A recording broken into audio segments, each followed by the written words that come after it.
Bonjour à toutes, bonjour à tous, bienvenue sur les Sentiers du Réel, je m'appelle Alexis. Aujourd'hui, dans la saison 3, nous allons revenir avec Christian Doumergue. Christian qui était venu nous présenter le sujet de Rennes-le-Château et Pierre Plantard il y a 2 ans, donc à peu près, donc en 2015.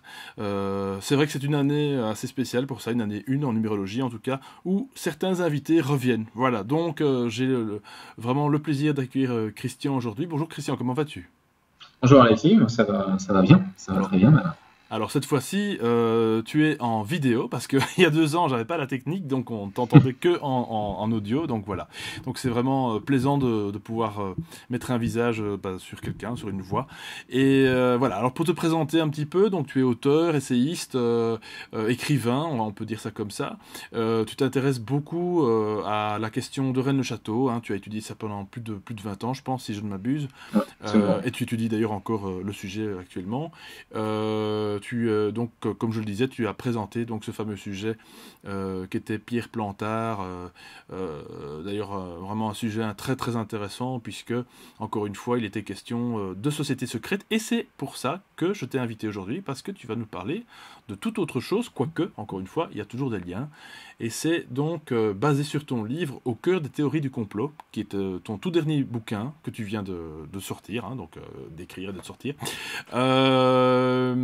Et donc voilà, donc tu vas nous parler effectivement de ces sujets, de ces fameux thèmes que nous, sur les Sentiers du Réel, de temps en temps, on aborde aussi, parce que voilà, c'est important quand même d'aller un peu sur tous les sentiers, et ces fameux complots. Alors, que sont les fameux complots? Et alors là, c'est la question que je pose aux auditeurs. Pourquoi, comment, et surtout par qui sont finalement instigés, commandités ces complots? Dans quel, finalement, dans quel but? Est-ce que c'est pour atteindre finalement à la vie de la population? Est-ce que c'est politique purement? Est-ce que c'est religieux? Est-ce que voilà, donc Christian en fait s'intéresse à cette question et dans son bouquin il va nous présenter, donc dans cette vidéo il va nous présenter donc plusieurs aspects du complot. Il va faire le distinguo justement entre ce qui est complot historique et les complots dont on entend parler justement sur la chaîne, entre autres. Voilà. Donc, mais ça, on y reviendra de toute façon. Je ne vous spoil pas non plus la vidéo. Donc voilà, Christian. Alors c'est un sujet quand même relativement je vais dire houleux, parce que dans le sens que il y a des personnes ici, les auditeurs, c'est vrai que ce sont des thèmes qu'on aborde de temps à autre sur la chaîne. Alors c'est vrai que tout de suite, moi en lisant les commentaires, il y a directement plusieurs catégories de personnes qui, disons, voilà, vont pas croire du tout au complot. Hein. Pour eux, le complot n'existe pas du tout. C'est une pure fantaisie des esprits dits malades. Donc il y a aussi une autre catégorie, j'aime pas le mot catégorie, mais enfin voilà, pour un petit peu, disons, classifier tout ça, de personnes qui vont dire, voilà, le complot est partout, etc. C'est toujours les extrêmes. Et puis... voilà, donc le problème c'est que il y a énormément finalement de questions posées, jamais beaucoup de réponses, et quand on va au fond du sujet, on se rend compte que finalement on ne sait pas grand-chose, quoi. Alors, les théories du complot, voilà, parce que, enfin, c'est déjà posé ça. Hein, mon livre s'appelle Au cœur des théories du complot. Donc, il y a déjà ce prérequis, c'est que ce qui m'a intéressé, ce sont les théories du complot. Et ça, c'est un sujet qu'il faut distinguer évidemment du complot. Je vais commencer par faire ce distinguo parce qu'il me semble relativement important. Quand on parle d'un complot, on est dans quelque chose qui est avéré d'un point de vue factuel, d'un point de vue documentaire, d'un point de vue historique.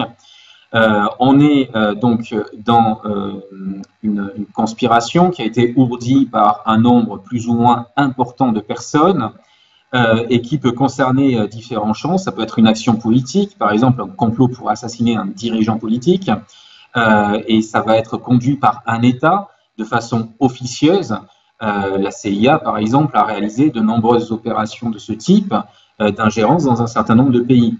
On peut parler aussi de complots dans le domaine industriel. Par exemple, dans l'industrie du tabac, il y a un véritable complot au niveau des résultats médicaux sur la consommation des cigarettes. On le sait aujourd'hui, c'est avéré. Il y a eu un blackout pendant des années sur le caractère néfaste de la cigarette. Et là, on est dans du complot factuel, c'est-à-dire qu'on a des documents qui prouvent que des personnes rattachées à tel ou tel organisme sont impliquées dans une machination qui vise à créer une opération clandestine ou à cacher une vérité sur un sujet particulier. Là, le complot, personne ne le conteste. Évidemment, certains organismes vont pouvoir essayer de camoufler, mais après, d'un point de vue, on va dire, de l'histoire académique, universitaire, on ne va pas pouvoir contester l'existence d'un complot si on est dans un espace neutre où il n'y a pas une dictature idéologique qui interdit de dire certaines choses. La théorie du complot, c'est quelque chose qui est différent. C'est-à-dire, on est dans le domaine de la théorie, donc quelque chose qui n'a pas été prouvé factuellement. C'est-à-dire qu'on va supposer qu'il existe un petit groupe de personnes ou un groupe qui peut être plus étendu qui va mener une action par exemple contre la civilisation, contre un peuple en particulier, une action à grande échelle au niveau de la planète pour soumettre les masses. Voilà. Et là, on est dans la théorie, dans la mesure où on n'a absolument aucune preuve certaine, parce qu'évidemment, dans le milieu des théories du complot, on va avancer des preuves, mais dès qu'on analyse les choses, on se rend compte que c'est pas aussi certain que ça, et que souvent les preuves ont été fabriquées de toutes pièces, et que donc, au final, on se retrouve sans preuve factuelle. Là, voilà, c'est ce domaine-là, c'est le domaine de la théorie du complot qui m'a intéressé, parce que, comme tu le disais en introduction, il y a des opinions très tranchées dessus, des opinions, j'allais dire, extrêmes, c'est-à-dire que d'un côté, on a les visions conspirationnistes, complotistes, donc des personnes qui sont gagnées à ces théories et qui vont les ingérer, les assimiler sans esprit critique, les prendre pour argent comptant sans chercher à les vérifier. Et on a un certain nombre comme ça d'informations qu'on appelle les fake news, les hoax, qui se répandent très très rapidement sur Internet et qui relèvent de cette culture de la théorie du complot et d'une absence totale d'esprit critique. Et puis, de l'autre côté, on a le discours, j'allais dire, des instances officielles, hein, ça peut être des instances politiques, ça peut être les instances médiatiques, des gens qui incarnent le pouvoir à différentes échelles, hein, ça peut être le pouvoir économique, le pouvoir politique, le pouvoir culturel, et ces gens-là, de façon générale, sont très hostiles aux théories du complot. Pourquoi? Parce que la théorie du complot, son présupposé, sa grande ligne de force, c'est de dire ne faites confiance à personne et surtout ne faites pas confiance aux élites. Et donc, ces gens-là qui évoluent dans le milieu de ce qu'on appelle les élites, évidemment, ne vont pas cautionner ce genre de discours et donc sont hostiles aux théories du complot et vont les rejeter massivement en bloc. Alors, ce que j'ai essayé d'adopter dans mon livre Au cœur des théories du complot, c'est une position médiane, c'est-à-dire une position qui se base sur un esprit critique. C'est essayer de comprendre déjà pourquoi il y a autant de théories du complot, d'où est-ce que ça vient, pourquoi, est-ce qu'il y a une histoire à ces théories du complot, et puis est-ce que certaines d'entre elles peuvent être éventuellement fondées. Et ce qu'on va évoquer au fur et à mesure de ton émission, c'est qu'on va se rendre compte qu'effectivement, à côté des théories délirantes et bancales, hein, parce qu'elles sont très bancales, eh bien, il y a des théories qui pourraient, j'emploie le conditionnel, se référer à des actions bien réelles et bien conduites de la part de certains organismes plus ou moins occultes. C'est ça, oui, parce qu'on va se rendre compte que finalement le complot date pas d'hier, le complot c'est pas les tours jumelles, c'est beaucoup plus loin, c'est beaucoup plus vieux que ça. J'aurais presque envie de dire, bon ça c'est un peu exagéré parce que j'ai pas lu ton livre donc je ne sais pas si tu en parles, mais voilà, que ça remonte finalement à très très loin, depuis peut-être que l'humanité, en tout cas qu'un gouvernement existe, hein, que cette justement notion de chef d'État ou de chef de groupe hein, existe en tout cas, voilà. Donc au sein de l'humanité, voilà, on va jamais en tout cas trouver des complots au sein des animaux. Non.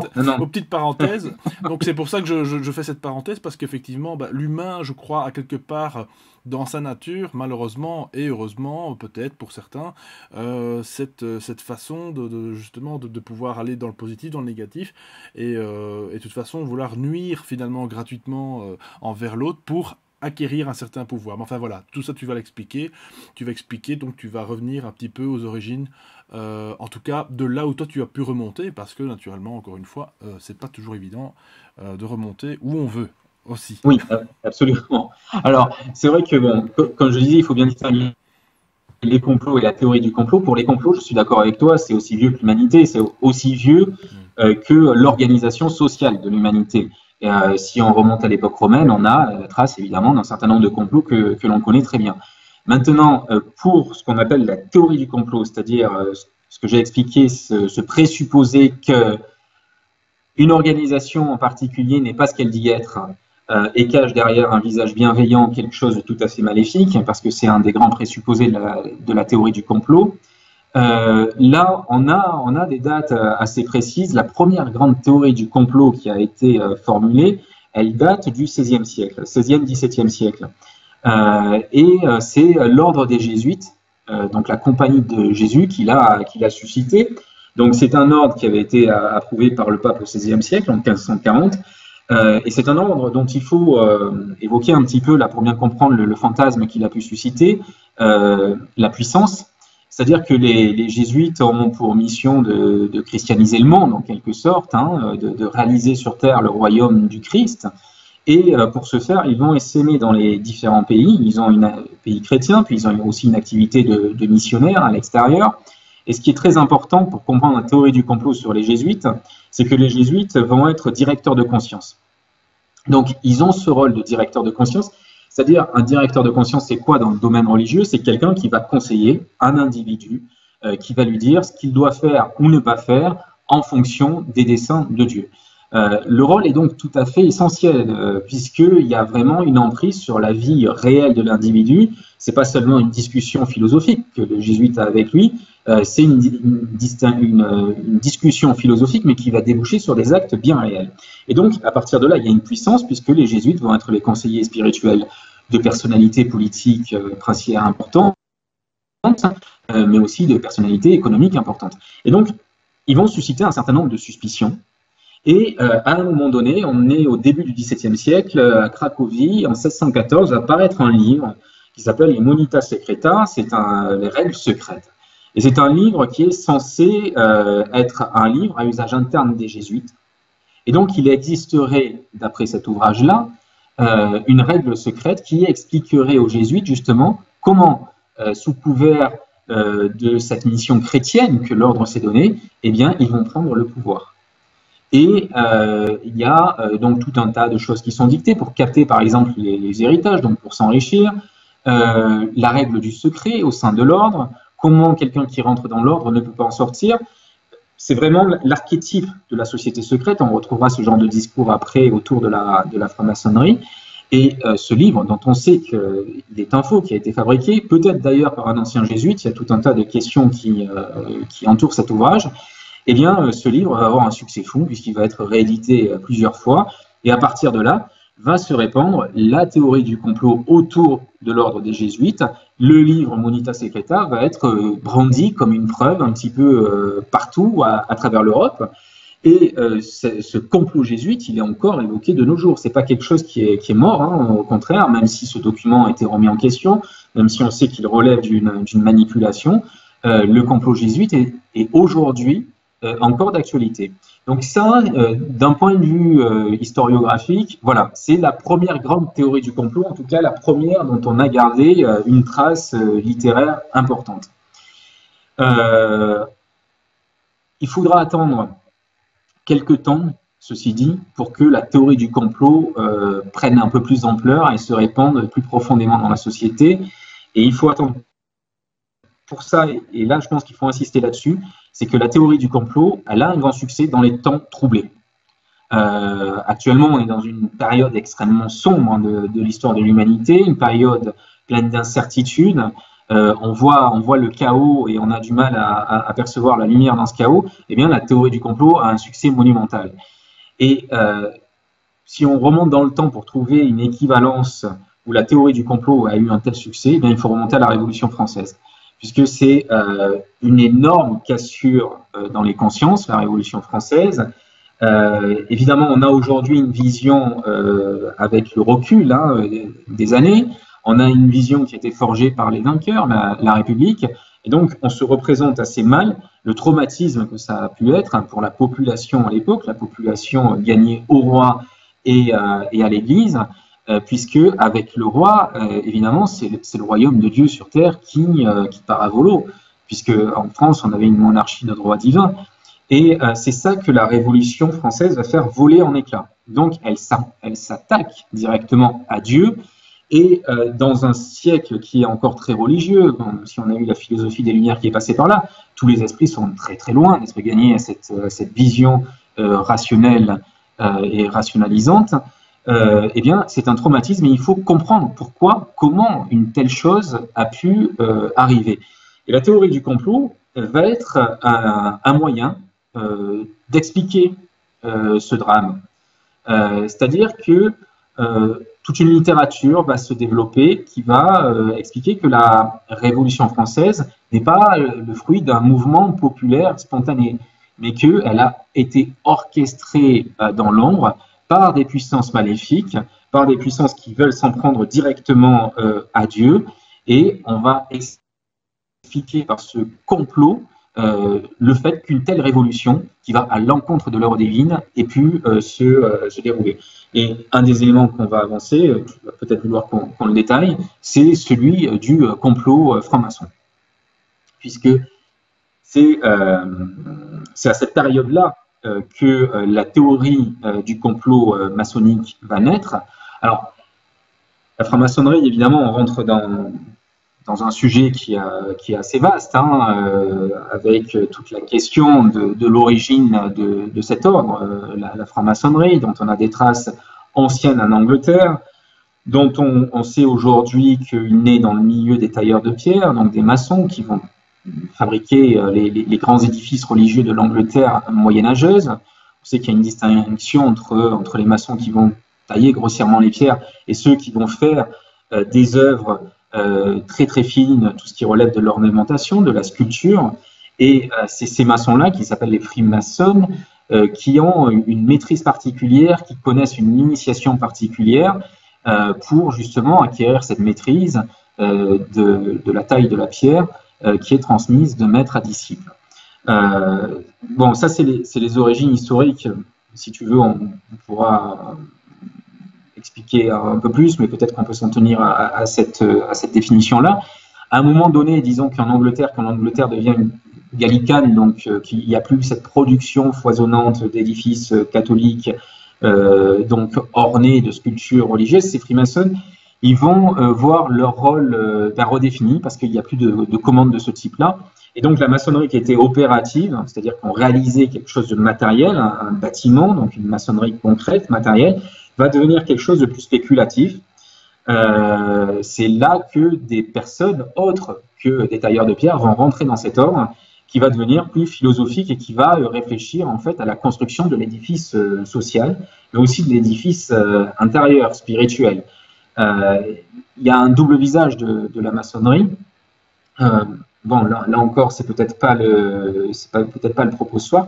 Ce qui est intéressant, c'est que cette maçonnerie, à un moment donné, elle va arriver sur le sol français. Elle va y arriver suite à la glorieuse révolution en Angleterre, donc en 1688. Jacques II d'Angleterre est destitué et ses partisans, dont de nombreux militaires, vont émigrer sur le sol français. Ils vont être accueillis par le roi Saint-Germain-en-Laye, donc avec Jacques II. Et c'est à Saint-Germain-en-Laye qu'aurait été créée la première loge maçonnique sur le sol français. Et ça serait en 1688, bien qu'on n'en ait pas de traces qui datent de cette époque-là. Il y a une reconnaissance du Grand Orient, mais qui est plus tardive. En tout cas, ce qui est sûr, c'est qu'au début du XVIIIe en France, vont se développer différentes loges, des figures importantes comme Montesquieu vont être initiées à la maçonnerie, et la maçonnerie, en général, va commencer à susciter des interrogations. Alors, pourquoi il y a des interrogations sur cet ordre? Un, parce qu'évidemment, il se répand un petit peu partout et parce qu'à l'époque, il touche des personnes importantes qui appartiennent à la noblesse, donc qui des fois occupent des postes clés.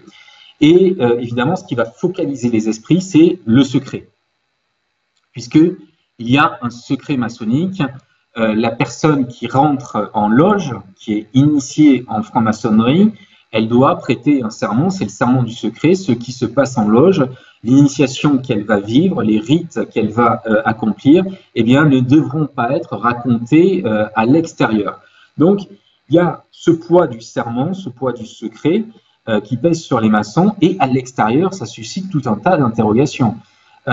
Pourquoi ne pas parler de ce qu'ils font en loge? Alors, ce secret, il s'explique évidemment bien quand on connaît la philosophie maçonnique, quand on connaît ce principe de l'initiation, qui est plus ou moins hérité par certains aspects des écoles à mystère, mais c'est vrai que quand on appartient au monde profane, ça semble absolument incompréhensible.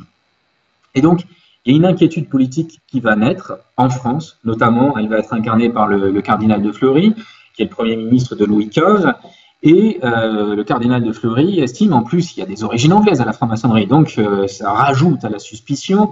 Est-ce que c'est pas des foyers d'agitation politique? Qu'est-ce qui se passe? Donc il va y avoir de vraies enquêtes qui vont être menées. Le commissaire de police Hérault qui va réaliser un certain nombre de perquisitions sur Paris. Il faut savoir que les premières loges se réunissent dans des tavernes, donc on va perquisitionner là-dedans. Puis elles vont se réfugier, puisque beaucoup de maçons appartiennent à la noblesse à ce moment-là, donc elles vont se réfugier dans leur domaine. Et là, ça va être beaucoup plus compliqué, ils vont devenir en quelque sorte intouchables, et le secret va devenir d'autant plus fantasmatique.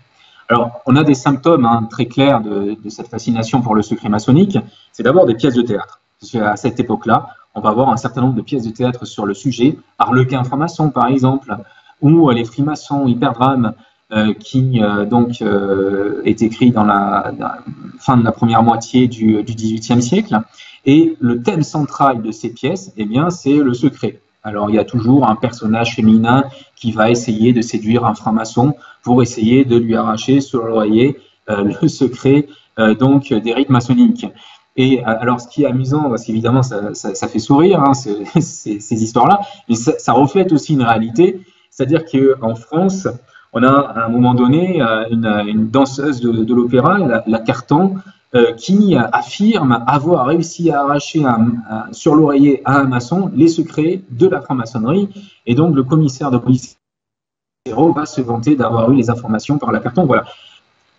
Il y a une certaine, malgré tout, il y a une certaine innocence. Parce qu'on voit bien que dans ces pièces-là, dans ce témoignage de cette danseuse d'opéra qui essaie de séduire un franc-maçon pour capter le secret maçonnique, on est plus dans de la curiosité, en fait. On n'est pas vraiment dans une espèce de frayeur vis-à-vis de la maçonnerie.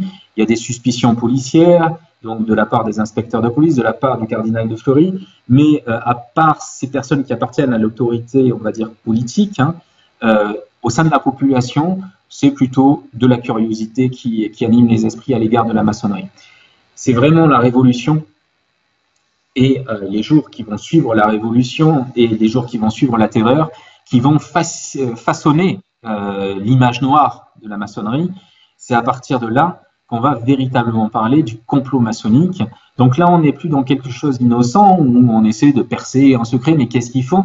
Non, là, on est dans de l'affirmation, c'est-à-dire que d'un coup, on se met à dire ces gens-là, ils travaillent pour le diable et l'action diabolique qu'ils ont réalisée, c'est la Révolution française. Alors, l'abbé Baruel, évidemment, est la figure la plus connue de cette histoire conspirationniste. Il est considéré comme le père de l'histoire conspirationniste à l'échelle de la France, même de l'Europe, avec son histoire du jacobinisme, qui explique que la Révolution a été orchestrée en loge par les francs-maçons. Mais l'abbé Baruel, c'est un parmi d'autres. Il y a eu des livres qui sont parus avant son histoire du jacobinisme. La Loge Rouge de l'abbé Lefranc, par exemple, est en France un des premiers ouvrages, sinon le premier, à expliquer que la Révolution a été orchestrée depuis les loges maçonniques et que c'est une œuvre absolument diabolique.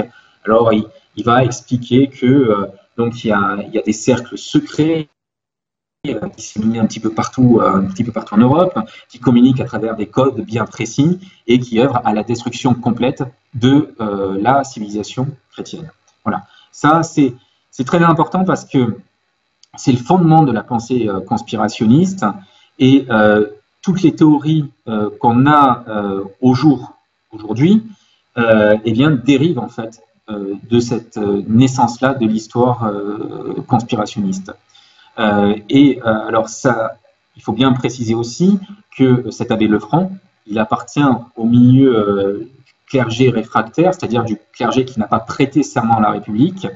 Donc, quand il utilise la théorie de la conspiration maçonnique, il a évidemment une vision qui n'est pas neutre, il a une vision idéologique, il veut servir sa cause, il veut expliquer que la République est l'œuvre du diable. Et donc, l'histoire conspirationniste, en fait, elle est un énorme levier de manipulation. Alors, il faut bien préciser aussi ici que tout le monde a utilisé à ce moment-là l'histoire conspirationniste. Je donne cet exemple des prêtres réfractaires catholiques qui voulaient rétablir une monarchie de droit divin en France, mais il est bien évident que dans le cas des républicains, on a aussi utilisé le thème du complot pour combattre l'ennemi monarcho-catholique. On a Saint-Just, par exemple, qui, à l'Assemblée, va parler du complot des factions de l'étranger. Et là, il va semer Saint-Just une véritable panique dans la population paysanne, panique qui va expliquer un certain nombre d'émeutes d'ailleurs et de massacres abominables, de pillages de châteaux abominables.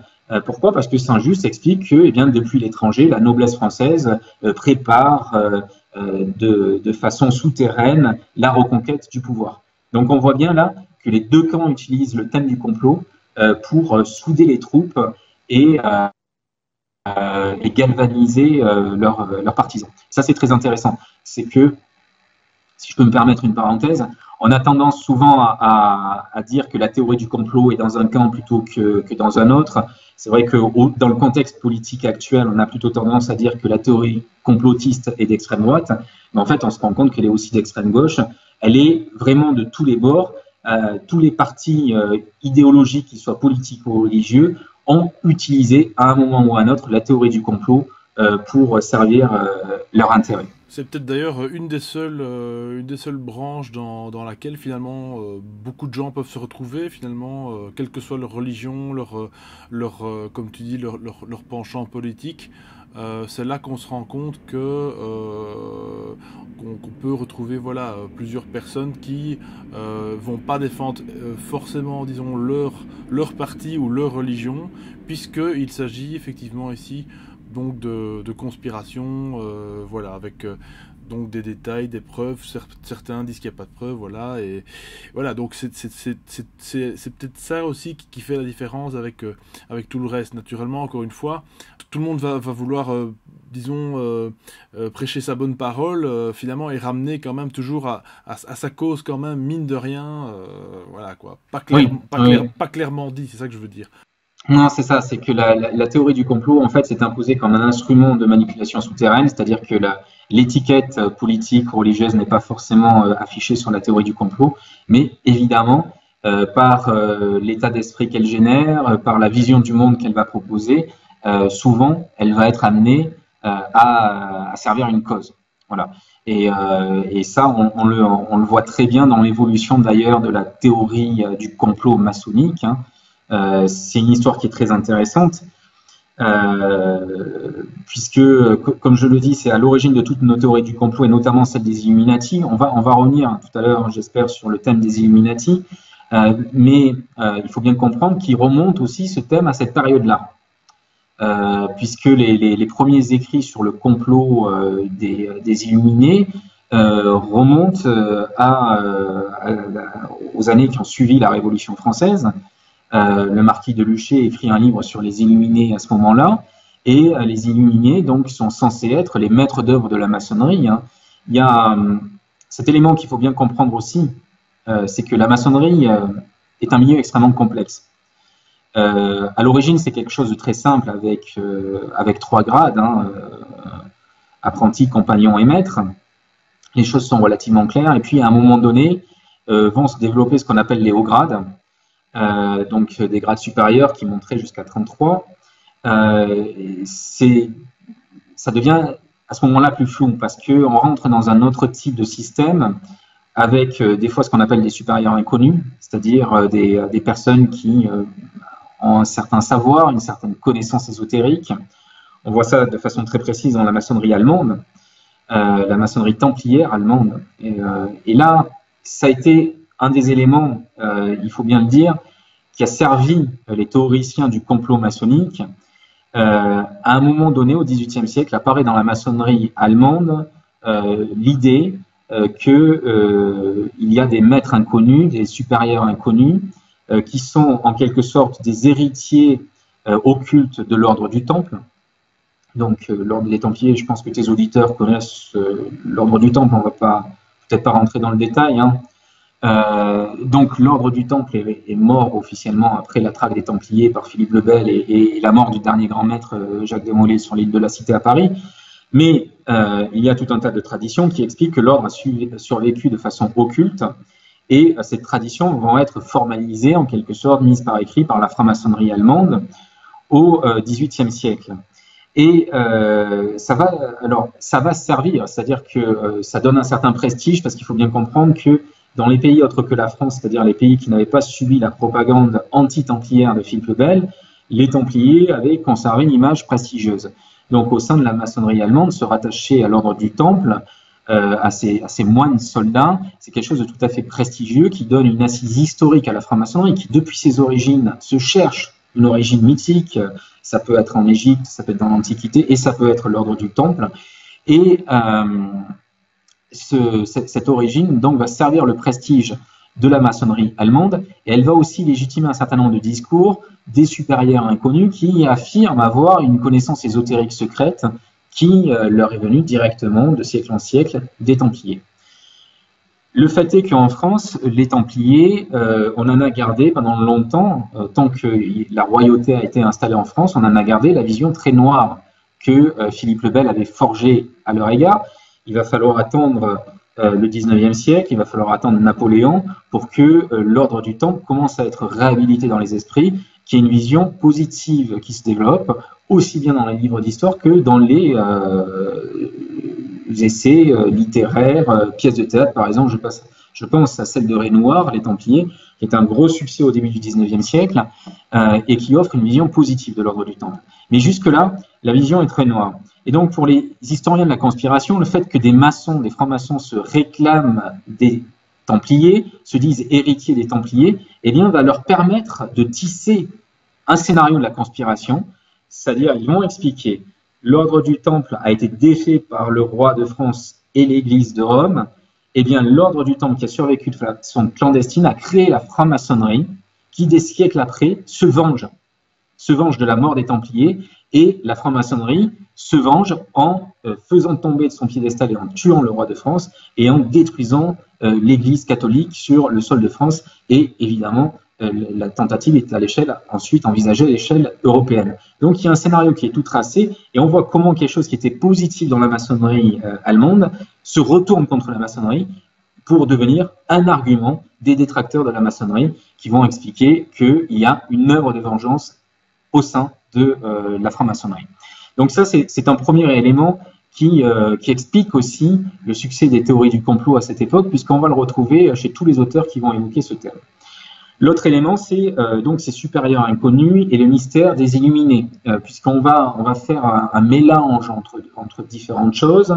Il y a des grades d'illuminés qui apparaissent dans certains courants maçonniques.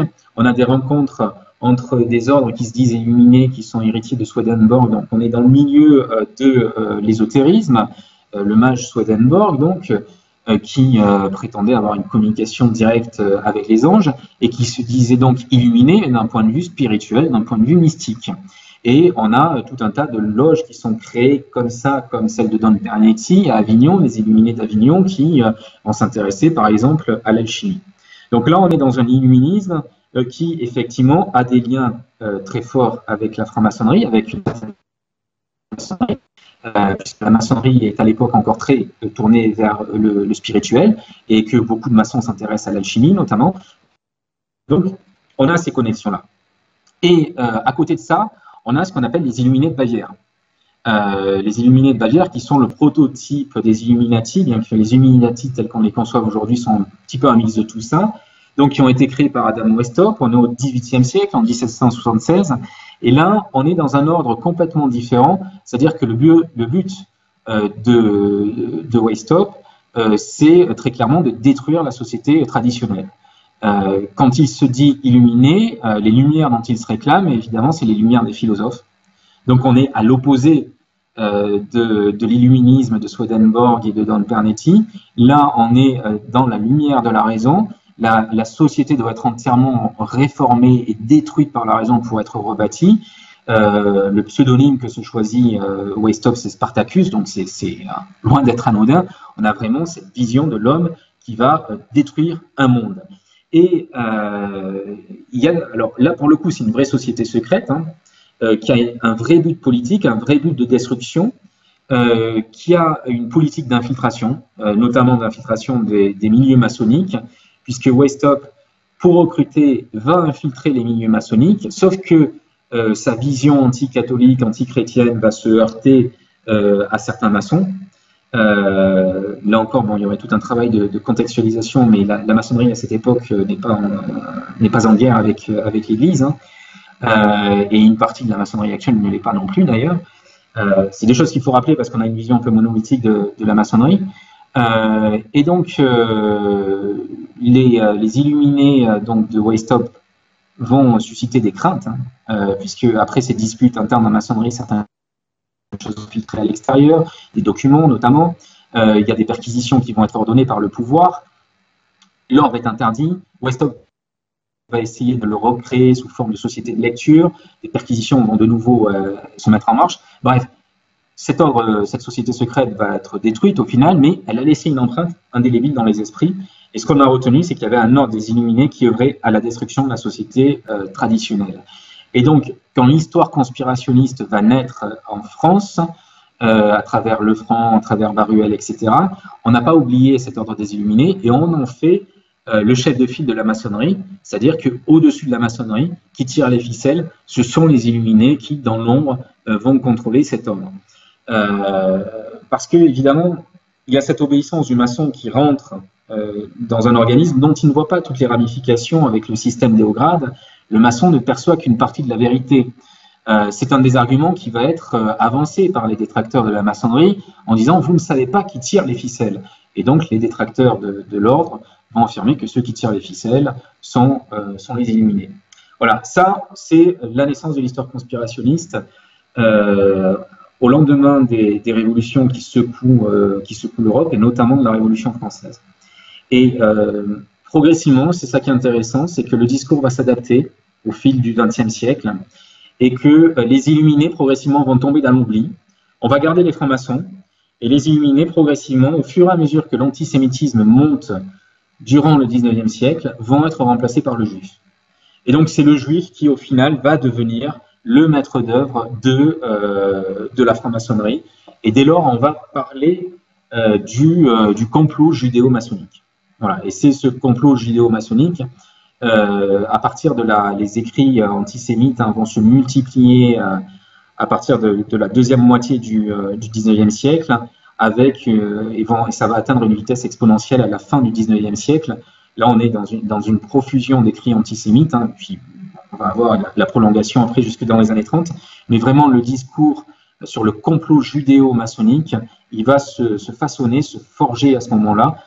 Les Illuminati sont oubliés, c'est maintenant le juif qui est le grand ennemi, le grand serviteur du diable, et qui instrumentalise la franc-maçonnerie. Et pour arriver évidemment à ce discours-là, il y a tout un tas d'éléments qui vont être agrégés. C'est-à-dire qu'il y a des vieilles histoires qui circulent sur les juifs autour des crimes rituels. On en a avéré à différentes périodes, à l'époque moderne. C'est-à-dire que dès qu'il y a une disparition d'enfants autour de la fête de Pâques, etc., tout un tas de rumeurs vont se répandre, voulant que ce soit les Juifs qui ont enlevé cet enfant pour le sacrifier parce qu'il ferait des sacrifices humains. C'est un discours qui est très ancré dans les mentalités en Europe. Ça va être réutilisé, évidemment, dans ces théories du complot. C'est encore utilisé aujourd'hui, mais concernant d'autres complots supposés. Et puis, ça va s'alimenter de faux documents qui vont être fabriqués.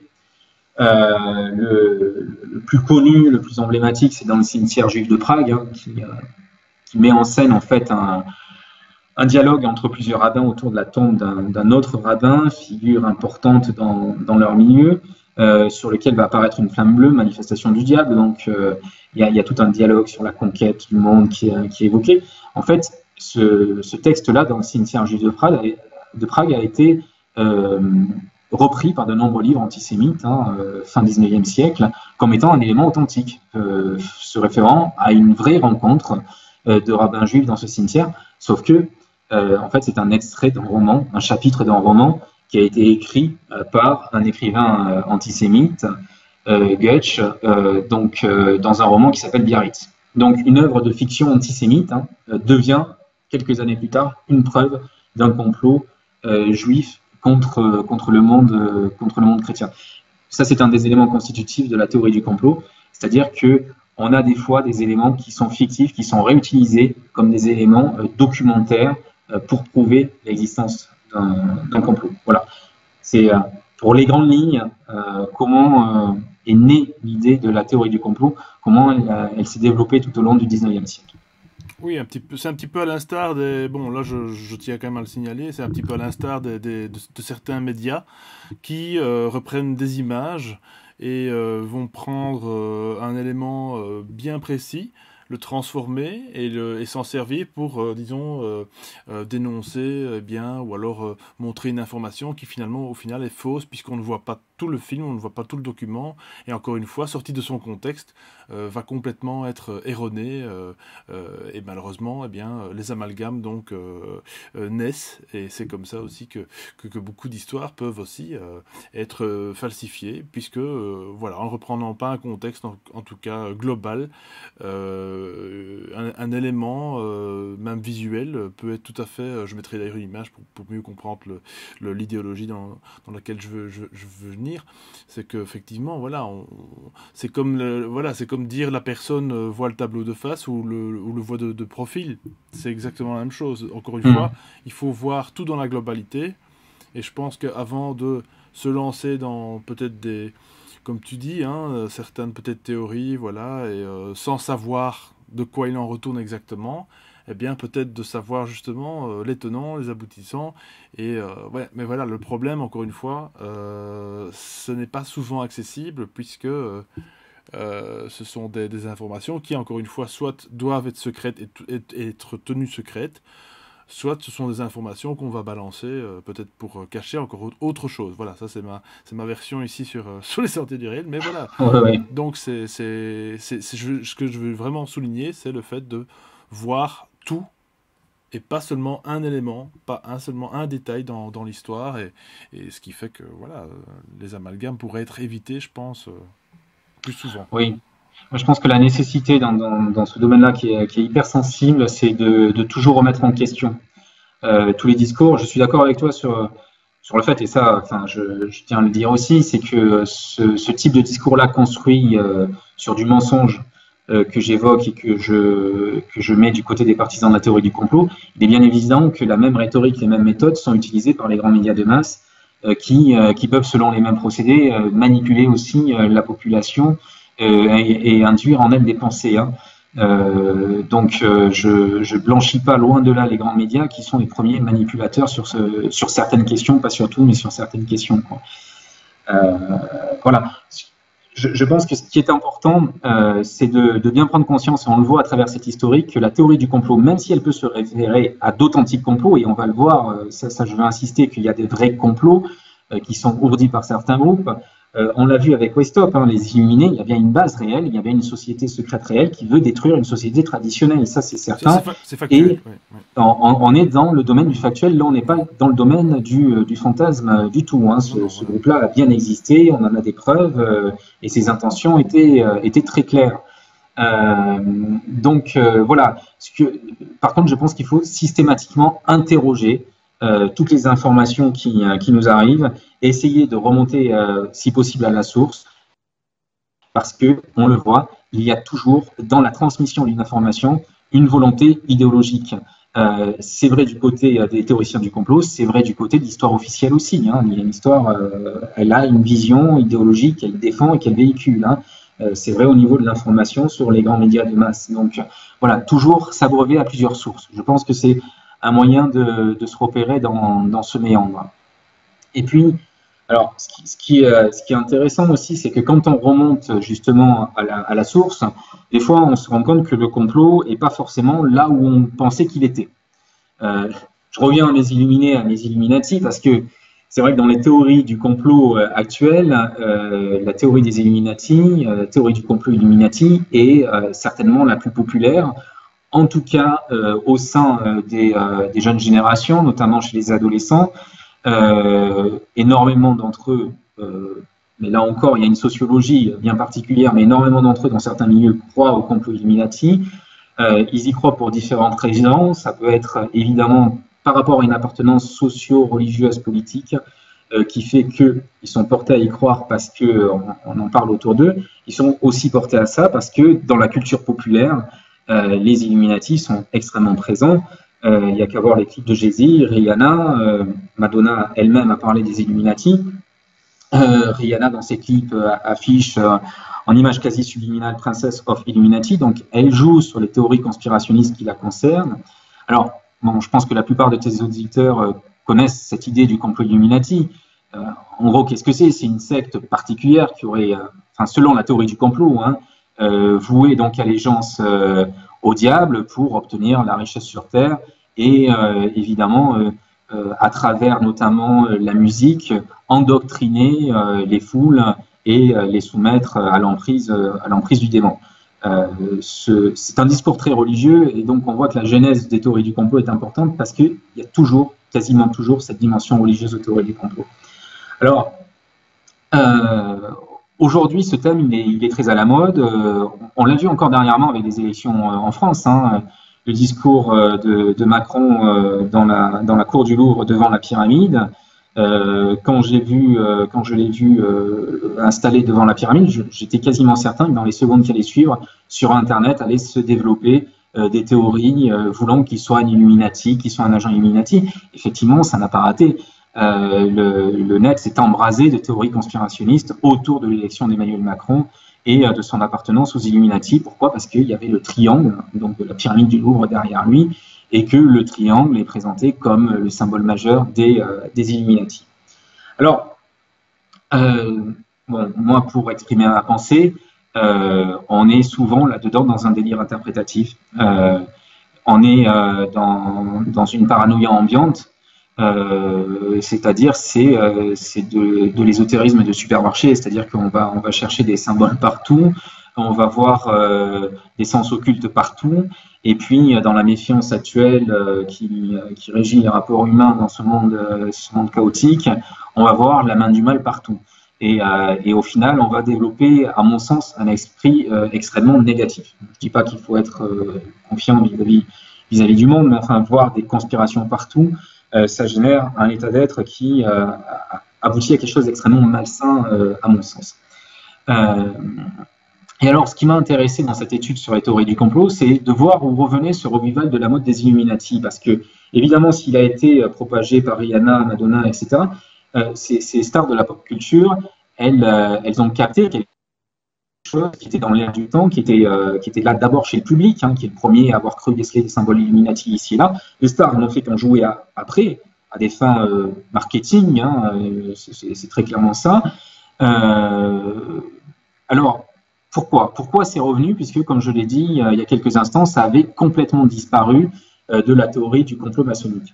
Et c'est là qu'on met le doigt sur un véritable complot, puisque quand on cherche à savoir comment la mode des Illuminati est revenue, eh bien, il faut remonter jusque dans les années 60 aux États-Unis.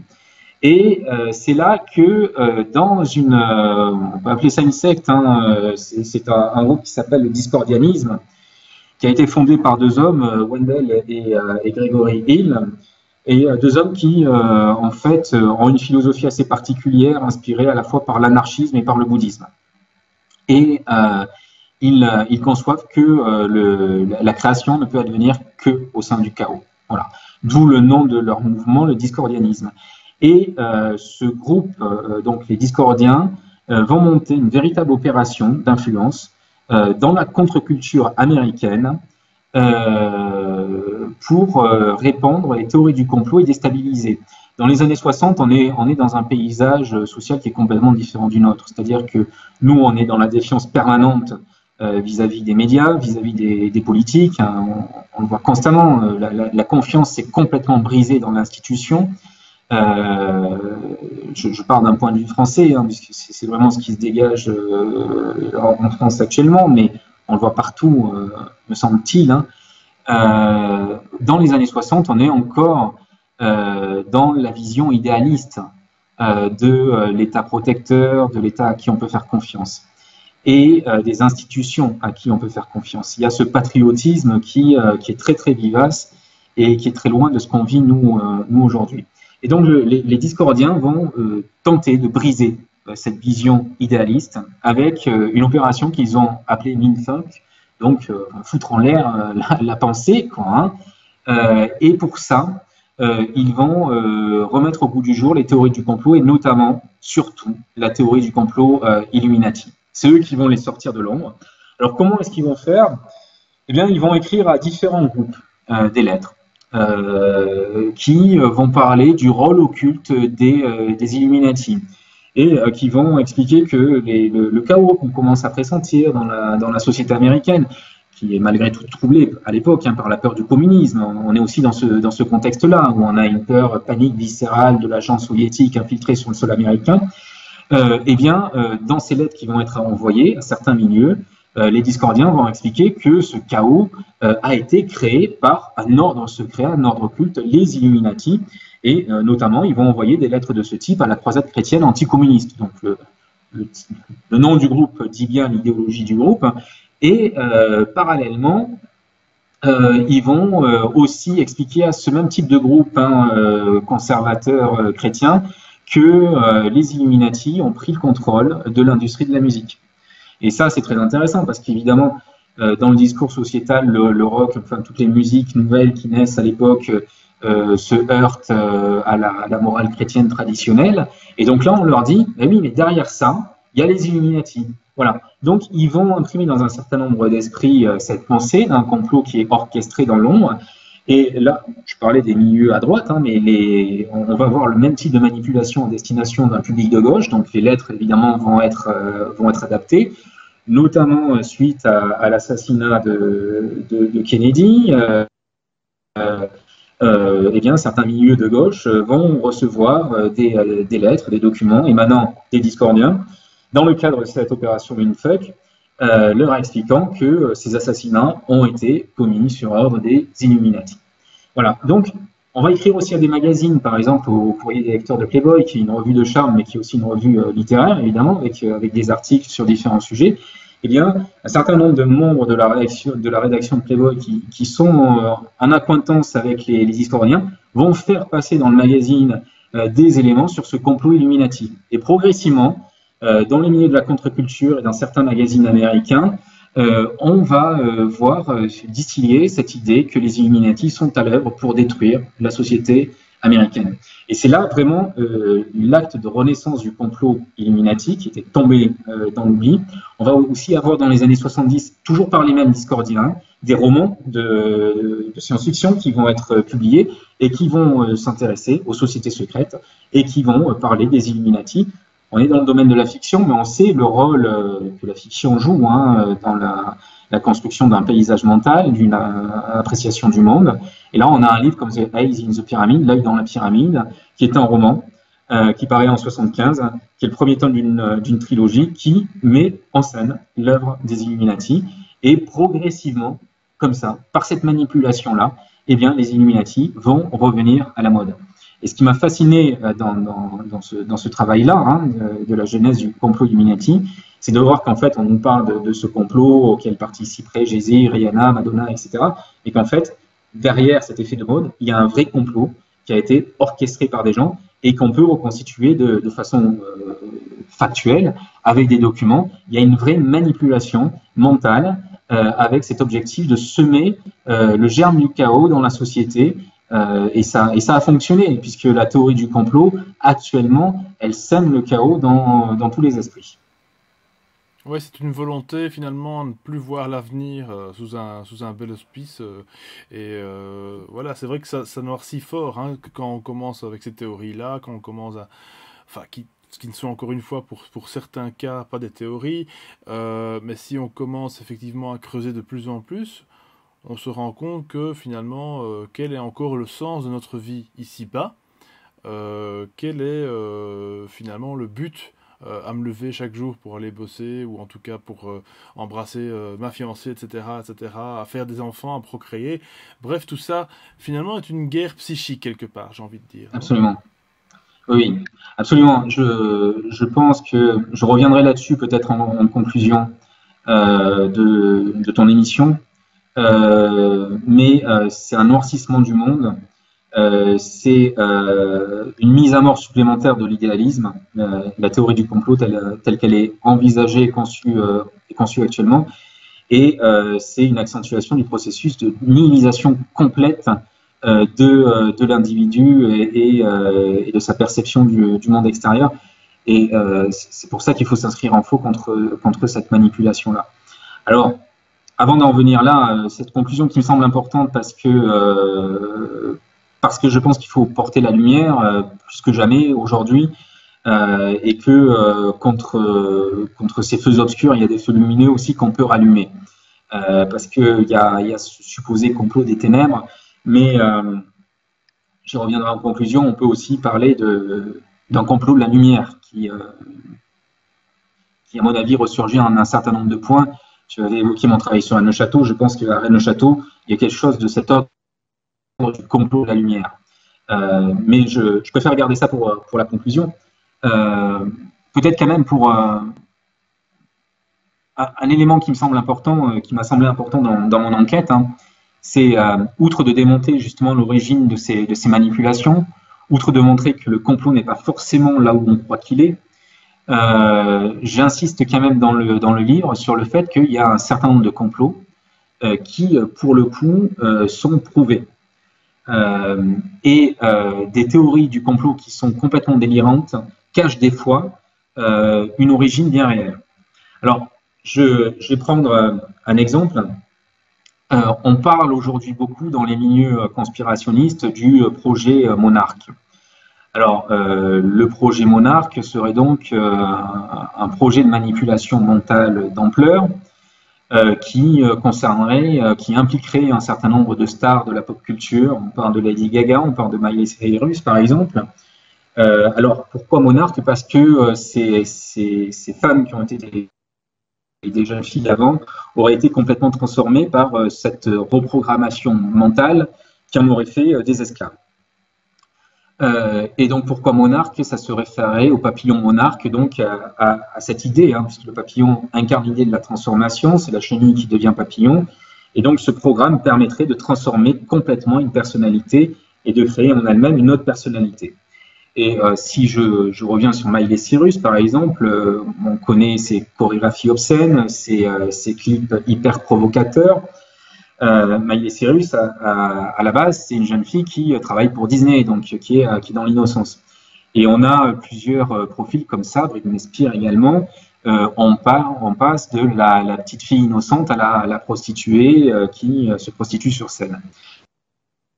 Un certain nombre de personnes ne comprennent pas ça et supposent donc que derrière cette transformation, il y a une reprogrammation de ces individus par l'intermédiaire du programme Monarque, qui est orchestré par les Illuminati. L'industrie hollywoodienne, Disney, serait sous la tutelle des Illuminati, et donc ils fabriqueraient des esclaves destinés à servir leur cause, à la fois d'un point de vue sexuel, mais aussi d'un point de vue de la soumission des masses, à travers des concerts qui, par une chorégraphie obscène et puis des paroles très sexuées, eh bien, répandraient des valeurs anti-chrétiennes dans la civilisation. Alors, évidemment, ça a donné lieu à un certain nombre d'interprétations de clips complètement délirantes, où on cherche à voir partout la preuve que ces stars-là sont sous l'emprise du projet Monarque. Et pris comme tel, ça peut sembler complètement délirant et participer à ce noircissement du monde qu'on vient d'évoquer et à cette vision paranoïaque de notre monde contemporain. Maintenant, quand on essaie de remonter la genèse de ces théories, eh bien, on se rend compte que ça se réfère à des histoires bien réelles, par contre. C'est-à-dire que on remonte à une figure comme celle de Candy Jones, qui pour le coup est extrêmement troublante. C'est une pin-up, donc qui est un mannequin, qui a eu son heure de gloire dans les années 60 et qui, à un moment donné, donc s'est uni avec un gars qui faisait de la radio, qui était connu, qui s'intéressait aux sujets paranormaux, aux ovnis notamment, qui avait fait différentes émissions sur le sujet. Et cet homme-là a très vite remarqué que Candy Jones avait eh bien, des sautes d'humeur troublantes. Elle passait d'une personnalité douce à quelque chose de beaucoup plus austère. Et bon, il a suspecté qu'il pouvait y avoir quelque chose de bizarre derrière ça, il a décidé, il a proposé de faire des séances de régression hypnotique. C'est ce qui a été fait. Et à ce moment-là est sortie donc une personnalité tout à fait différente, une certaine Harlem. Et donc, sous hypnose, Candy Jones a commencé à raconter qu'elle avait été recrutée par l'armée américaine, par la CIA, qu'il avait mis sous hypnose, qui avait fait un certain nombre de reprogrammations mentales en elle, et qui avait créé une autre personnalité, Harlem, donc une personnalité dure, une véritable espionne, et que sous couvert de voyage par rapport à son activité de mannequinat, qui l'amenait à voyager un petit peu à travers le monde, eh bien, Candy Jones accomplissait, sans le savoir, des missions pour la CIA, en réveillait son identité, Harlem, et donc elle accomplissait ses missions avec cette double personnalité. Alors, donc là, on est au tout début des années 70 quand ça se passe, et suite donc à ces séances d'hypnose, eh bien Candy Jones et son conjoint John Nebel vont écrire un livre sur le sujet, un livre qui va être apprécié avec beaucoup de scepticisme. À l'époque, on ne va pas prêter trop d'attention. Le livre a un certain succès, bien sûr, mais au niveau du crédit qu'on lui prête, eh bien, voilà, il ne fait pas autorité. Il y a une certaine suspicion qui l'entoure. Sauf que, dans les années qui vont suivre, eh bien, un projet de la CIA va être progressivement mis au jour, déclassifié, et ce projet rappelle exactement ce qu'a décrit Candy Jones. C'est-à-dire qu'à partir du moment où la CIA va être contrainte de faire ressortir l'atroce vérité, parce qu'on va voir, c'est quelque chose qui est assez costaud sur ce projet, eh bien le livre de Candy Jones va être regardé sous un autre œil. On va se dire peut-être que en fait son histoire, aussi folle qu'elle puisse paraître, est vraie. Alors ce programme, c'est quoi? C'est le programme MK Ultra. MK Ultra qui a porté différents noms, qui a été créé qui a été créé dans les années 50, en 53 précisément, par Alan Dulles, qui est donc le directeur de la CIA, et ce n'est que dans les années 70 que progressivement il va être révélé, puisque en 74 le New York Times va publier un article sur le sujet, que suite à cet article, une enquête officielle du Congrès va être conduite. Enquête qui va se heurter au fait que, à partir de 72, le directeur de la CIA avait ordonné la destruction de quasiment tous les documents se référant à MK Ultra, sauf que certains n'ont pas été détruits, il existait des doubles qui ont été conservés, et donc on a pu reconstituer ce projet MK Ultra. Et là, on n'est plus du tout dans le délire conspirationniste. Hein. Il y a eu des excuses publiques de Bill Clinton sur le sujet en 1995, donc des excuses du gouvernement américain qui a reconnu avoir procédé à des tests, notamment sur la population civile. Alors, qu'est-ce que c'est en quelques mots MK Ultra? On est dans le contexte de la guerre froide et la CIA veut créer des espions. Elle veut créer des espions et elle veut aussi vouloir en parallèle mener des opérations clandestines, notamment des assassinats politiques, avec des personnes qu'on va pouvoir programmer, à l'instar de Candy Jones, chez qui on va pouvoir créer une autre personnalité qu'on réveille dans un contexte donné, à un moment précis, pour accomplir une action particulière. C'est l'époque où on découvre le LSD, où on l'expérimente, et pour ces opérations de contrôle mental dans le cadre de MK Ultra, la CIA va expérimenter le LSD, et elle va l'expérimenter sans limite. Ça va commencer par des tests à leur insu sur certains militaires, et puis ça va s'étendre à des tests sur la population civile. Par exemple, sur la côte californienne, l'opération Orgasme de minuit va être orchestrée par la CIA, qui va recruter un certain nombre de prostituées qui vont faire ingérer à leurs clients du LSD à leur insu. Et la CIA filme tout ça, observe les réactions des clients qui sont sous l'emprise du LSD. Alors, pourquoi des prostituées? Parce qu'en fait, si les clients se rendaient compte qu'ils avaient été drogués, ils allaient avoir du mal à porter plainte parce que, bon, ils étaient allés voir des prostituées, donc du point de vue de leur famille, de leur vie quotidienne, de leur femme, etc., c'était quelque chose qui n'était pas avouable. Donc c'est pour ça que ça s'est fait dans ces circuits de prostituées de cette façon-là. Et puis, à côté de ça, il y a tout un tas de sous-projets à MKUltra qui vont expérimenter d'autres moyens de contrôle mentaux, notamment électroniques, avec des électrodes. Donc, ça va être dans des hôpitaux psychiatriques, par exemple. On va faire des tests sur des patients. On a à l'époque un certain nombre d'expérimentations qui sont conduites sur le contrôle mental. Le cerveau est une usine de connexion électrique, on le sait. Et donc, des gens comme José Delgado vont travailler sur cette idée qu'on peut contrôler un être vivant par l'intermédiaire des ondes électriques. Et ce que va faire Delgado est assez étonnant, hein. Il y a des images filmées de l'époque. Par exemple, il va contrôler dans une arène à Séville un taureau à distance, à qui il a greffé des électrodes et il peut le télécommander, le stopper dans sa course à distance. Alors Delgado, malgré les suspicions qui l'ont entouré, a toujours nié avoir travaillé pour la CIA, mais il y a de fortes suspicions, et on sait dans les films d'archives que la CIA a réalisé ce genre de travaux à partir d'électrodes sur des patients humains. Et puis, on a tout un tas d'autres sous-projets qui sont classés sous différents numéros, 102, 103, 117, 112. Et là, qu'est-ce que c'est? Eh bien, c'est des projets qui vont impliquer des enfants, des adolescents, en général des adolescents, mais on est vraiment à la limite entre l'enfance et l'adolescence, qui peuvent avoir des difficultés psychologiques et être suivis par un psychiatre, puisqu'un certain nombre d'universitaires vont être rémunérés par la CIA dans le cadre de ce projet. Et là, c'est quelque chose de tout à fait abominable, hein, sur lequel on a plusieurs témoignages, mais il s'agit de faire vivre à ces adolescentes, c'est souvent des femmes, des sévices, notamment sexuels, corporels. L'idée, c'est que le traumatisme fait naître au sein de la personne une autre personnalité, et le but de la CIA, c'est clairement ça, réussir à dissocier une personnalité et donc à créer une autre identité qu'on va pouvoir utiliser pour des missions particulières. Et donc, sévices, drogue et tout un tas de choses tout à fait abominables qui vont être conduites sous l'égide de la CIA, avec des témoins qui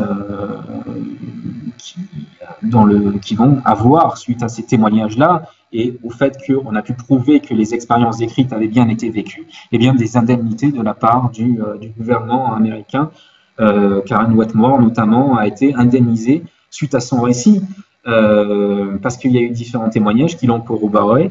Quand on regarde ces témoignages-là, on a l'impression que c'est de la pure folie, que ça relève de la mythomanie, mais non, malheureusement, on sait aujourd'hui que ces choses-là se sont bien passées et qu'elles se sont passées sous la tutelle d'un organisme d'État américain. Alors là aussi, il faut bien remettre les choses dans le contexte. On est dans la période de la guerre froide, et on est dans une période très particulière dans l'histoire des États-Unis. Il y a eu une autre opération clandestine qui relève du complot en amont, c'est l'opération Paperclip. J'ouvre mon livre Au cœur des théories du complot, enfin l'introduction sur cet épisode noir de l'histoire américaine, pas seulement de l'histoire américaine d'ailleurs, hein, parce que l'équivalent a existé du côté russe aussi, hein, donc c'est pas de l'anti-américanisme, hein, c'est juste domaine du factuel. Au lendemain de la Seconde Guerre mondiale, donc, et de l'horreur de l'extermination massive commise par les nazis, eh bien le gouvernement américain, une partie des hauts gradés militaires, ont orchestré l'exfiltration de savants nazis sur le sol américain. C'est l'opération Paperclip, presse-papier. Donc les scientifiques nazis étaient blanchis, c'est-à-dire que même ceux qui avaient été impliqués dans ce qu'on appelle le crime contre l'humanité étaient dispensés de passer par la case Nuremberg, et en échange de ça, eh bien, ils devaient travailler pour le gouvernement américain au sein de l'industrie militaire. La NASA en a évidemment profité à travers la figure de Von Braun, mais il y a eu de vrais criminels qui se sont retrouvés, qui avaient commencé un travail dans les camps, un travail d'expérimentation humaine, et qui ont importé aux États-Unis cette idéologie, et la CIA l'a très vite adoptée. Elle est en quelque sorte à ce moment-là gagnée à cette idéologie qui avait présidé aux expérimentations scientifiques conduites dans les camps. Et on va utiliser exactement les mêmes méthodes c'est-à-dire qu'il n'y a absolument aucune limite éthique. On peut tout faire pour faire progresser la puissance au service de laquelle on est. Là, je cite MK Ultra. Il y a eu tout un tas de tests à ce moment-là aux États-Unis sur la population civile. On a épandé des virus, par exemple, sur certaines villes pour voir la façon dont ils se répandaient. Il y a eu des projets également qui ont été conduits dans le métro. On a répandu des virus dans le métro pour voir comment des armes bactériologiques pouvaient se répandre dans une ville. Voilà, donc tout ça, ça s'est bien passé, tout ça c'est du factuel et c'est pas des théories du complot. Et donc évidemment, ça sème le trouble. Ça sème le trouble parce qu'on se dit si ça s'est passé à ce moment-là, peut-être qu'aujourd'hui encore, il y a des opérations de ce type qui sont conduites. Et donc évidemment, ça brise la confiance. Mais je le redis, ces choses-là existent, c'est certain, il n'y a pas de doute. Mais chaque fois qu'on entre en contact avec une théorie du complot, il faut en faire une critique parce que à côté de ces vrais complots-là, il y a aussi des complots qui sont fabriqués de toutes pièces dans le but de manipuler l'individu. En tout cas, il y a quelque chose avec lequel je pense que les éditeurs seront d'accord, qu'ils soient dans tel ou tel camp, hein, on va dire ça comme ça. Bon, chacun est libre de penser ce qu'il veut. De toute façon, on est là pour ça, on est là pour discuter de tous ces thèmes ici qui nous attirent, effectivement, voilà, on est vraiment attiré par ce mystère, effectivement, et puis qui n'en est pas un, comme tu viens de le dire, avec toutes ces opérations Paperclip, MK Ultra, etc. Je voulais aussi te citer Joseph Mengele, quand même, qui, nazi de premier ordre, a quand même également aussi fait des opérations de manipulation, effectivement, sur les victimes et sur les enfants, etc. Et les juifs pour le coup, hein, voilà, donc comme quoi le complot c'est pour tout le monde en fait compte. Et c'est là que je veux vraiment souligner ceci, c'est que dire qu'il y a un complot, oui. Maintenant, de là à dire qu'il est asiatique, qu'il est juif, qu'il est arabe, qu'il est... Enfin, peu importe. En fait, c'est pas important. C'est de nouveau, c'est le crime contre l'humanité qui est important. C'est le crime qui est établi et qui est factuel et qu'on peut souligner, qu'on peut prouver. Et c'est là que ça devient important de souligner. C'est pas spécialement, voilà, classer, dire telle ou telle personne, telle élite. Le complot, on peut le trouver au sein de la famille, hein. On peut le trouver ici-bas, entre guillemets, ici-bas, chez monsieur et madame tout le monde, des personnes comme toi et moi, qui finalement, voilà, on peut se faire complotiser au boulot, dans une équipe de travail, contre un collègue, etc. Le complot, il est finalement quelque part partout. Et alors justement, qu'est-ce qu'il faudrait pouvoir ressortir de tout ça? Parce que tu parlais de la lumière.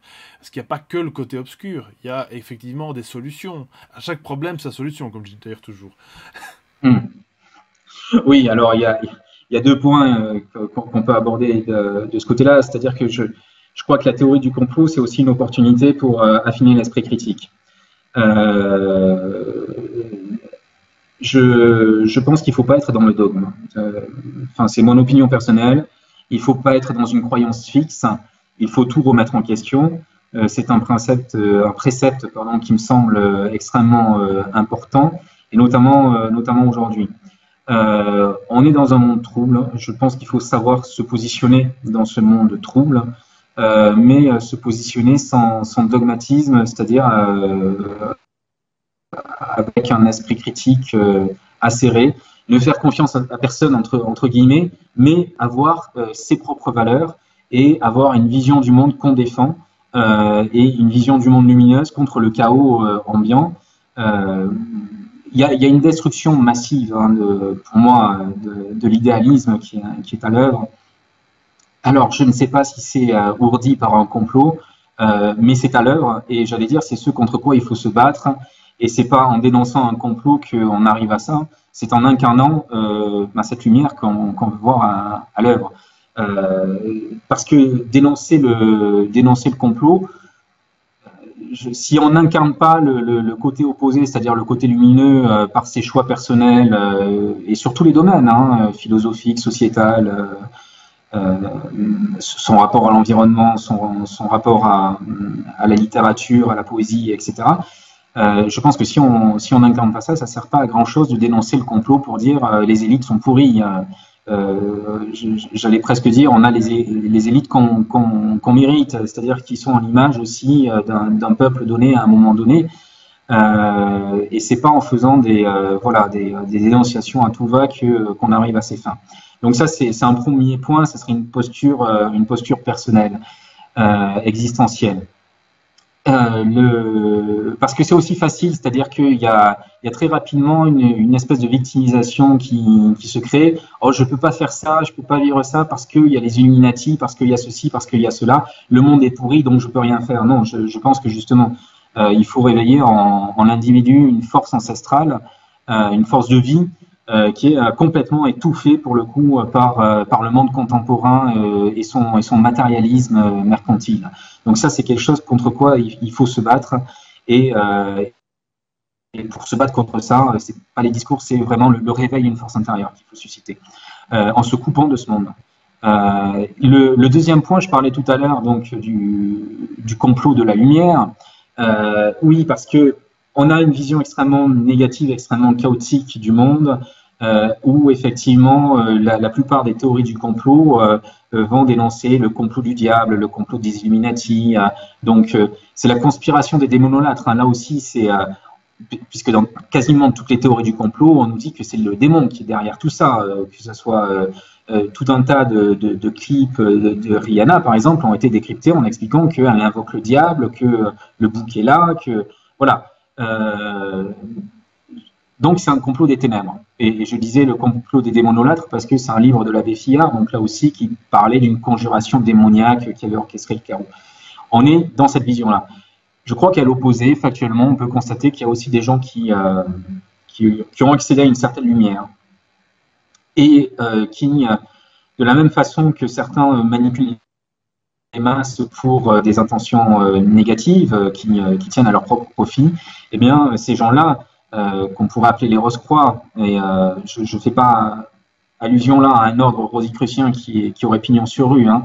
Je parle d'un point de vue initiatique, tel qu'on peut l'entendre dans certaines sociétés. Ces Rose-Croix, eh bien, je pense, ont créé des mythes un petit peu partout pour justement réveiller la lumière dans l'humanité. Quand tu m'avais invité la fois précédente, j'avais parlé de l'affaire de Rennes-le-Château. Je pense que l'affaire de Rennes-le-Château est une expression de ce complot de la lumière. C'est-à-dire que sur une histoire de trésor, on a eu un moment l'intervention de certains individus, je parlais de Pierre Plantard, qui est la partie visible de l'iceberg, qui ont donné une dimension initiatique à cette histoire de trésor. Si bien que quand on entre dans cette histoire, eh bien, on se transforme intérieurement, qu'on accède à un certain nombre de notions initiatiques qui font qu'au terme de ce parcours, ou en tout cas pas forcément au terme, mais arrivé à un certain moment de ce parcours, eh bien, la vision du monde change parce qu'intérieurement, il y a quelque chose qui s'est produit et qui est du type de l'initiation. C'est pas le seul endroit. Et Plantard, évidemment, n'est pas le seul homme à avoir été le vecteur de cet ordre invisible. Il y a différents lieux, notamment à travers la France, qui peuvent réveiller ça, et qui peuvent réveiller cette part de lumière qu'on porte en nous.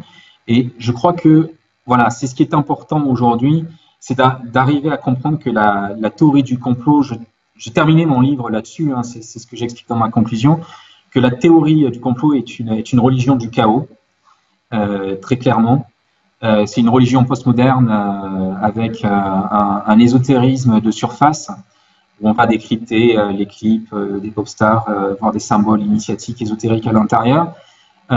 Ça reflète quoi, cette façon frénétique de décrypter les clips, de voir des symboles? Ça reflète tout simplement eh bien, la volonté de percevoir un sens caché du monde. Je pense que beaucoup d'individus, je ne sais pas si tous les individus portent ça en eux, mais en tout cas un certain nombre d'individus portent ça en eux, la volonté de percevoir la dimension invisible du monde. Et cette volonté, évidemment, elle peut être très vite canalisée, instrumentalisée. Les religions s'en sont servies, la politique s'en sert, le commerce s'en sert aussi, puisque un certain nombre d'icônes comme de la société de consommation comme Apple, etc., qui jouent sur des symboles de cet ordre-là. La pomme, c'est pas anodin, loin de là. cette volonté de recevoir la lumière de la connaissance, en fait, elle peut être facilement détournée, et aujourd'hui, elle est détournée par le complotisme, qui est une religion donc postmoderne qui est tournée vers le négatif. Et je crois que face à ça, il faut réussir à franchir cette barrière. Il y a toujours une œuvre obscure à franchir, hein, une œuvre noire à accomplir. Il faut voir ce qui motive l'intérêt, pourquoi on est sensible à ces théories du complot, pourquoi on est sensible à l'idée du fait qu'il y ait des sociétés secrètes. Je ne pense pas que l'homme il soit sensible parce qu'il est tourné vers les ténèbres. Je pense qu'il est sensible parce qu'il veut comprendre le sens caché des choses. Et c'est cette barrière-là qu'il doit franchir, dans laquelle on l'enferme, parce que c'est une prison dans laquelle on l'enferme. On lui dit, voilà, le sens, il est là. Il est uniquement là. Tu vas décrypter ce clip de Rihanna et tu vas comprendre le sens caché du monde. Mais non, c'est faux. Ça, c'est le détournement d'une aspiration beaucoup plus profonde. Et donc, j'invite ceux qui sont sensibles aux théories du complot, qui se sentent attirés par elles, non seulement à pratiquer l'esprit critique que j'évoquais, mais aussi à aller voir au-delà ce qui les a attirés là-dedans et à bien comprendre qu'il y a sans doute quelque chose qui dort en eux et qu'un parcours dans j'allais dire la France mystérieuse, parce que moi, j'ai écrit un livre qui s'appelle Voyage dans la France mystérieuse. C'est vrai que cette France pleine de mystères me fascine. Rennes-le-Château, auquel on a consacré l'émission, c'est une porte qui débouche sur un labyrinthe immense qui parcourt tout le territoire. Un territoire qui s'étend bien sûr au-delà de la France. Et je suis allé aussi en Belgique voir certains sites extrêmement troublants. Il faut parcourir ces sites-là, se plonger dans le mystère, dans l'ésotérisme, voilà, dans ce décryptage. Et là encore, je le dis sans dogme. Je crois qu'il faut vraiment se rallier à aucun dogme, quel qu'il soit. On peut aussi bien les voir du côté de la poésie catholique que de la franc-maçonnerie.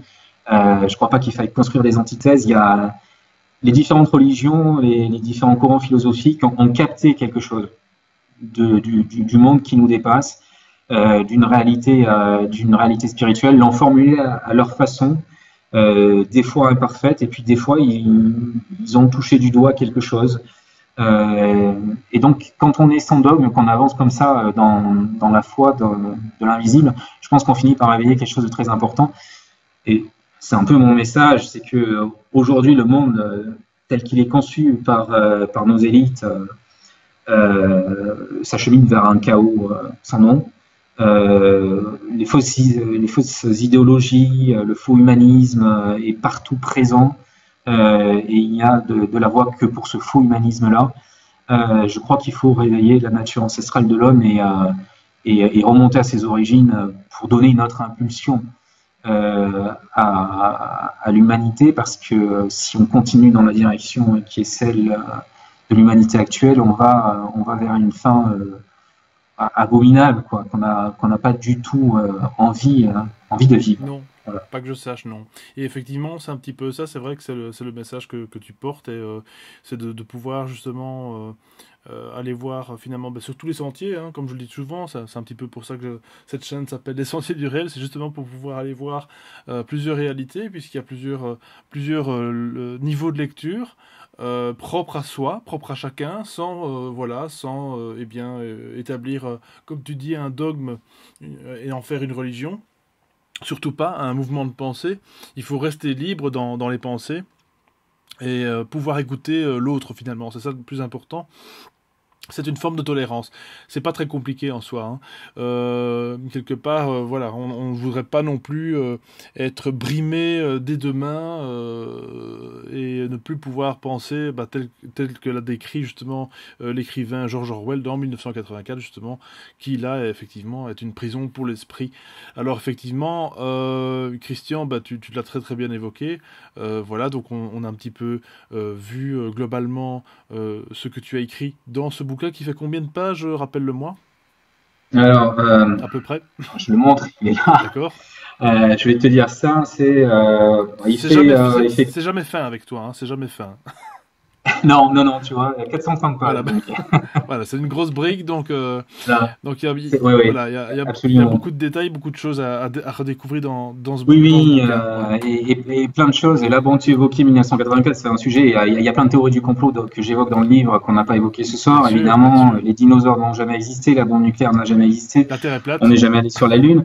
Tout ça. Tu parlais de 1984 à l'instant. Bon, c'est juste un petit clin d'œil, mais il faut savoir que la CIA avait financé une production cinématographique justement sur une adaptation de 1984 précisément parce que ça servait la propagande anti-soviétique et que 1984 et la ferme des animaux étaient présentés comme dénonçant le totalitarisme soviétique.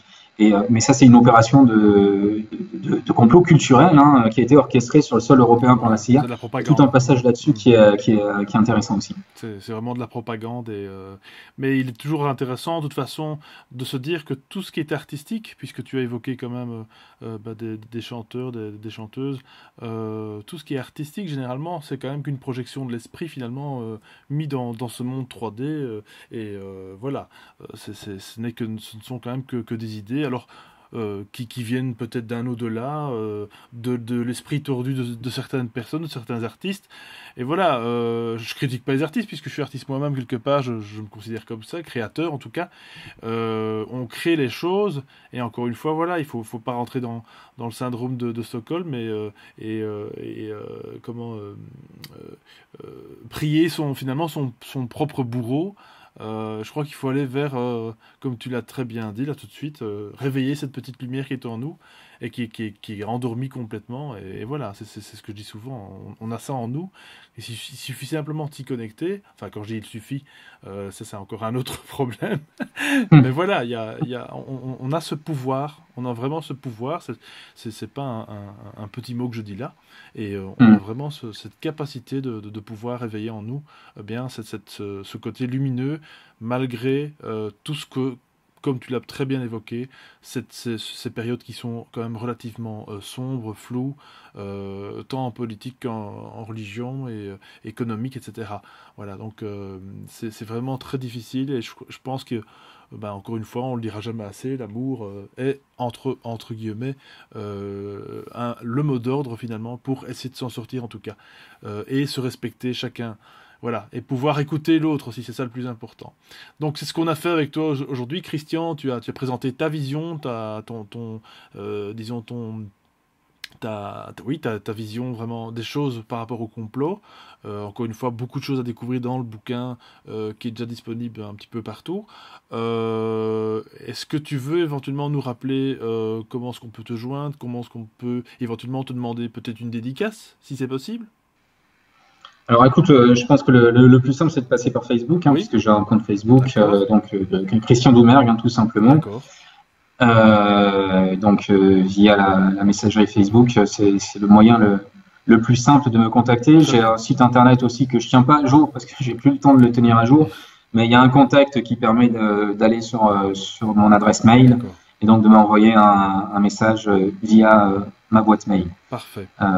Mais c'est vrai que Facebook est un moyen très efficace d'entrer en contact avec ses lecteurs et puis avec les gens qui s'intéressent au sujet qu'on évoque. Je confirme. C'est vrai que c'est une facilité, parfois même un peu trop époustouflante. C'est même de pouvoir rentrer en contact avec des personnes avec qui on n'aurait jamais pu parler avant. Voilà. En tout cas, c'est mon avis sur Facebook, hein. Encore une fois, il suffit de l'utiliser de manière correcte.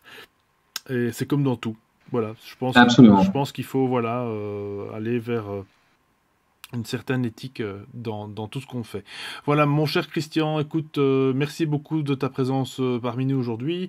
Je te remercie vraiment infiniment et surtout, je te souhaite, eh bien, écoute, finalement, d'autres bouquins, d'autres sujets, parce que je suis certain que tu vas pas t'arrêter au complot, hein. Il y en a d'autres sûrement Non, non, plus non, non, en non. projet. Il y en a d'autres qui sont en préparation. Voilà. Eh ben voilà, écoute, je te remercie beaucoup. Moi, je vais dire au revoir aux auditeurs. Et voilà, donc je vous invite à commenter cette vidéo, à la partager, à vous abonner donc à ma chaîne Les Sentiers du Réel. Et je vous retrouve vendredi prochain pour une toute nouvelle vidéo. À tout bientôt. Ciao, ciao.